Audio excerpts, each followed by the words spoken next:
senhores telespectadores, este é o nosso programa que começou há 40 anos. Eu comecei a fazer estes programas em 1970, portanto faz agora 40 anos. E 40 anos, todas as semanas, já andará perto dos 2000. E a ideia é esta: conhecer Portugal palmo a palmo. Eu estou aqui num morro, hoje escalavrado, desprezado, que era a colina onde estava o paço dos alcaides da vila de Montemor Novo.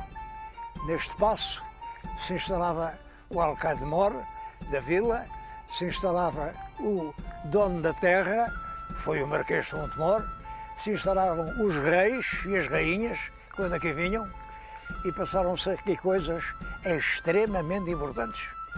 Foi aqui, nestas casas que hoje estão arruinadas, que o rei Dom Dinis obteve a autorização dos grandes prelados do país para disporem de uma parte das rendas das suas dioceses ou dos seus mosteiros a favor de uma universidade. Isso em 1288. E isso é que foi a origem da universidade, criada depois por decreto em 1290. A Universidade primeiro de Lisboa, depois de Coimbra, mas que hoje está em Coimbra. Aqui nasceu a universidade. Foi também aqui que o rei Dom João II, quando o pai estava longe do país, andava lá por França a pedir àquele maroto Dom Luís XI que o ajudasse, o filho reuniu aqui Cortes, Assembleia Geral, para punir os fidalgos que não tinham querido ir à guerra e que pagavam antes uma quantia. A punição consistia em agravar essa quantia, torná-la mais cara. Foi ainda aqui, e isso é o mais importante de tudo, que em 1495 o rei Dom Manuel I, que acabava de subir ao trono, reuniu Cortes e, antes de mais, fez um perdão geral. O país estava todo em guerra com si próprio, os nobres com o povo com os burgueses com os cidadãos. Meio país estava longe, fugido. E Dom Manuel aqui diz: pronto, acabou a perseguição. Todos os fidalgos podem voltar às suas casas. Está reconstituída a Casa de Bragança. A paz voltou a reinar em Portugal. Isto é extremamente importante. Seria também nessas cortes, mas não temos documento que o prove, que foi decidido a viagem de Vasco da Gama no sentido de procurar uma passagem ao sul do continente africano que nos levasse até à Índia. Portanto, é um lugar, por vários motivos, sagrado. Não sei porquê deixaram-nos chegar a esta ruína.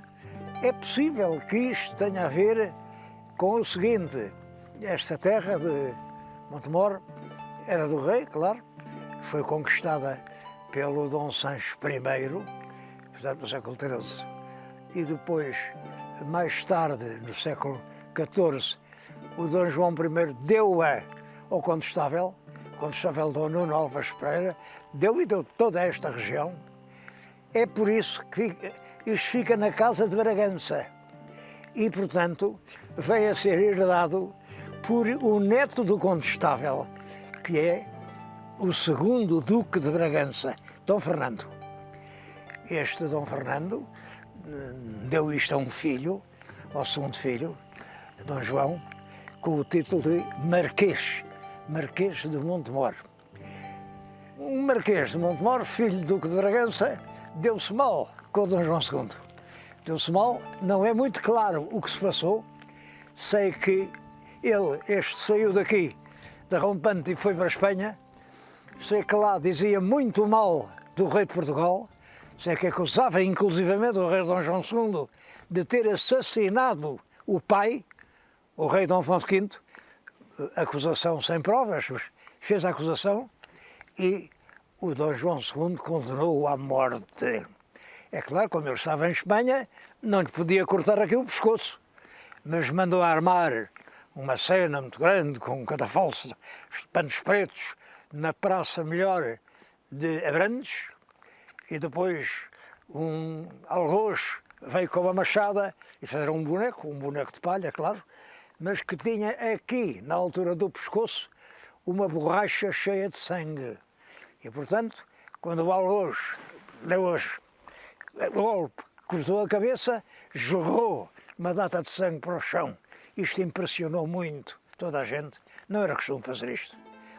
E o que é curioso é que o Marquês de Montemor, que estava a viver então em Espanha, num convento, morreu pouco depois.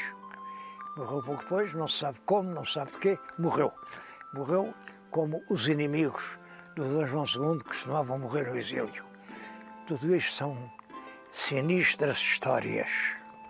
É depois disto que veio o Dom Manuel e aqui mesmo, aqui no próprio sítio onde tinha vivido o Marquês de Montemor, é que ele dá perdão a todos os que andam fora do país e lhe manda restituir os bens que lhes tinham sido apreendidos pelo rei Dom João II. Hoje, Montemor Novo é uma cidade muito interessante. É uma cidade capital de um concelho enorme. Ora, para calcular, devo dizer que a extensão média de um concelho em Portugal são 200 km. Portanto, isto com 1200 e tal, faz 6 concelhos. É quase uma província. Bom, a população não é muito numerosa, a média é de 15 moradores por cada quilómetro, o que é francamente pouco. E é possível que isso se explique pelo seguinte: quando o Dom João II mandou matar em estátua o Marquês de Montemor, isto voltou tudo para a coroa. Mas Dom João II não o deu a ninguém, deu ao povo todo, que era uma adua. A história da adua, aqui no passado do Montemor Novo, é importantíssima. Deu uma adua quer dizer, isto é de toda a gente, todos têm que trabalhar aqui sem receber nada, recebem depois os produtos do trabalho, enfim, da produção das terras, e era uma vastíssima região. Isto aguentou-se todo o século XV, aguentou-se grande parte do século XVI. No século XVI é que os proprietários disseram: não, isto assim não dá, todos juntos, isto que é do comum não é de nenhum, vamos lá dividir isto. E dividiram em 37 herdades. Imaginem, portanto, o tamanho que tinha esta adua.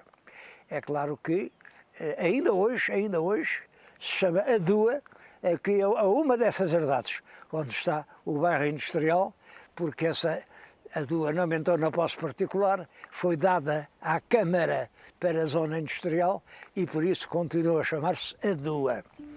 Esta situação, na história rural, é original na história rural portuguesa. Eu não conheço nenhum caso semelhante de aduas que tenham tido efeitos até ao nosso tempo. Tem o concelho muito que ver, muito que ver. Tem velhos monumentos, claro, não são monumentos senhoriais, não são monumentos feudais. Aqui, quem mandava era o Marquês e depois era o rei. Mas tem, sobretudo, conventos.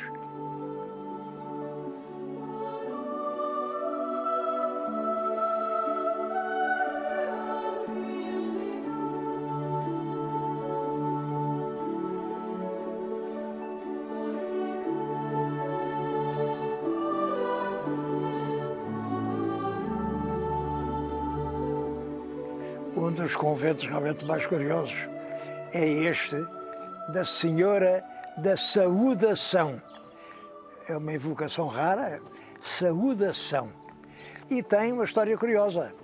Nos finais do século XV, um grupo de senhoras daqui queriam viver com dignidade, com conforto, e resolveram fazer uma casa coletiva, mas não um convento.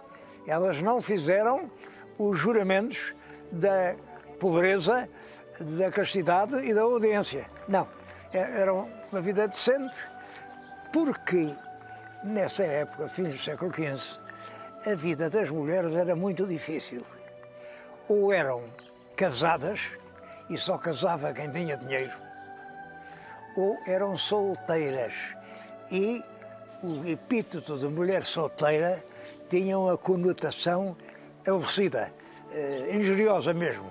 Mulher solteira era um mau sinal. Elas não queriam ser mulheres solteiras, mas não podiam ser mulheres casadas. Então, fizeram isto na época manuelina. E a prova está atrás de mim. Reparem, no cimo da porta está uma esfera armilar. A esfera armilar é o emblema pessoal do rei Dom Manuel. Do rei Dom Manuel, depois de ser rei. Dizia que era rei de Portugal e dos Algarves, da Lemar, da África, era rei de quase do mundo, e era essa a ideia que ele pretendia transmitir ao mostrar que o seu emblema era a esfera armilar, era a esfera do planeta. Ele era uma espécie de rei do mundo. Não se admirem, porque também o imperador da Áustria dizia que era imperador do mundo, e essa ideia de reinar no mundo, do Império Universal, é uma ideia do tempo. Este sinal é o que quer dizer.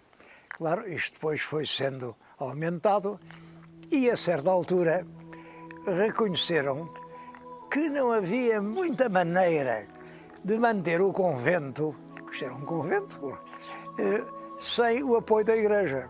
Então aceitaram a ordem dominicana, a ordem de São Domingos, frades pregadores. Bom, e a ordem entrou na ordem de São Domingos, e, enfim, como ordem dominicanas mulheres, eram as únicas que havia, a ordem dos pregadores, e chegaram a ter uma extraordinária afluência. No século XVI havia aqui 65 monjas. Isto não nos dá ideia nenhuma do que era um convento, porque, pela análise dos documentos dos conventos, vê-se que por cada monja havia um grupo de criados, de servidores, de parentes, de amigos, de que estavam instalados no convento, faziam a comida, preparavam as coisas, trabalhavam nas terras, e cada freira tinha um verdadeiro séquito. Portanto, 65 freiras representavam centenas e centenas de trabalhadores. Além disso, aqui em Montemor havia mais 5 conventos. Portanto, uma grande parte da população era conventual. É claro que tudo isso acabou quando vem a lei liberal, que acaba com os conventos. Este teve sorte porque essa lei dizia que, sendo conventos de freiras, esperava-se a morte da última abadesa. E aqui a abadesa ainda era nova, em 1836, durou até mais 40 anos, até 70 e tal. E só em 70 e tal é que morreu a abadesa, caiu aqui tudo, o convento foi saqueado, as suas riquezas artísticas foram dispersas. Bom, mas hoje é um dos imóveis mais interessantes aqui da cidade de Montemor Novo. Este é o claustro do convento, cuja construção começou em 1502, portanto, exatamente no reinado de Dom Manuel I. E depois durou muito tempo. As monjas não tinham dinheiro para acabar isto e houve aqui obras até perto de 1570. Bom, mas a verdade é que o convento entrou nos hábitos populares, nos gostos populares. O facto de ter aqui uma abadesa, já depois todos os conventos fechados, fez com que o povo de Montemor amava esta casa. E durante muitos anos, lembro-me disso, durante muitos anos, isto era uma espécie de paço cívico, onde os noivos gostavam de casar, onde, enfim, havia aqui muitas cerimónias cívicas. Isso também acabou. E, como veem, o estado do monumento não é o melhor possível. Felizmente, estão agora a fazer obras, começaram pelo telhado, é pelo telhado que se começa, e espero que dentro de uns anos, se eu tiver a sorte de voltar aqui, já encontro isto completamente restaurado.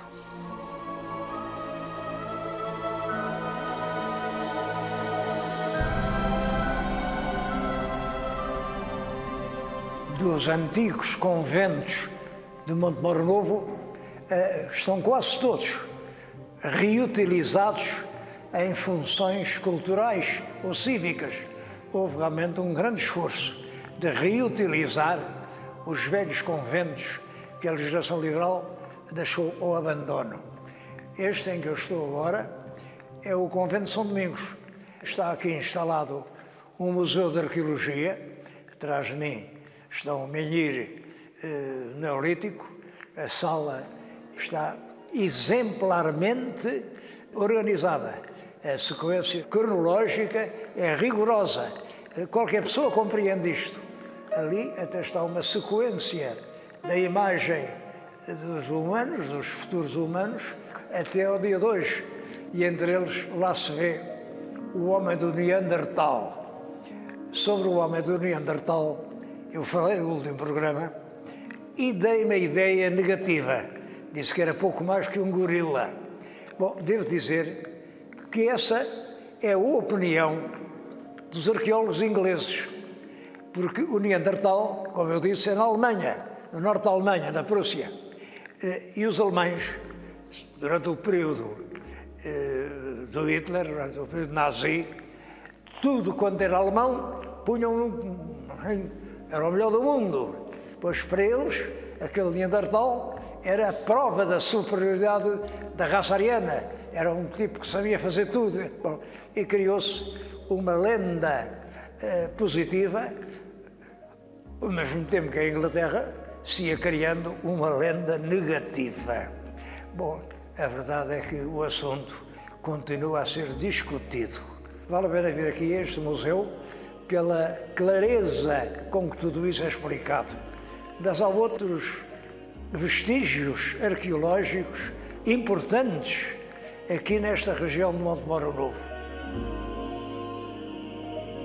Todo o concelho de Montemor Novo está cheio de monumentos pré-históricos, uns do Neolítico, outros talvez ainda mais antigos. Penso que o mais antigo de todos é o da Gruta do Escoural. Quem a visitar deve ir acompanhado para que lhe expliquem, porque as coisas não são evidentes lá, mas tem esta extraordinária importância. A gruta foi usada como cemitério pelos homens do Paleolítico Superior. Quer dizer, isto representa uma ocupação humana de há cerca de 30 mil anos. Depois, das fases seguintes, continuou a ser habitada no Neolítico, até que qualquer fenómeno, que não sabemos, um desmoronamento de terra, fechou a entrada da gruta. E, portanto, aquilo ficou selado desde o fim do Neolítico até que no século XX andavam a fazer uma pedreira, um tiro rebentou e pôs à vista a entrada da gruta. Entraram e ficaram assombrados. A gruta estava cheia de vestígios humanos, o chão, está aqui um bocado do chão, era cheio de ossos de crânios, e havia imensos materiais, quer do Paleolítico, quer do Neolítico. Nas paredes havia gravuras de animais, cavalos, aurochos, cabras, animais hoje desaparecidos, e havia no chão vestígios de ossos que representava que se alimentavam muito da caça. Eles caçavam, isto era uma região rica de caça, rica de peixe, porque isto fica perto dos estuários do Sado e do Tejo, e isso explica a grande concentração humana que aqui se passou. É o único ponto do nosso país onde se encontram simultaneamente documentos do Neolítico e do Paleolítico que não sejam discutidos. Isto aqui admite-se unanimemente que é realmente do Paleolítico Superior. Estamos, portanto, no ponto de origem, de nascimento do homem, o Homo sapiens, do homem como nós, na terra que hoje é o nosso país.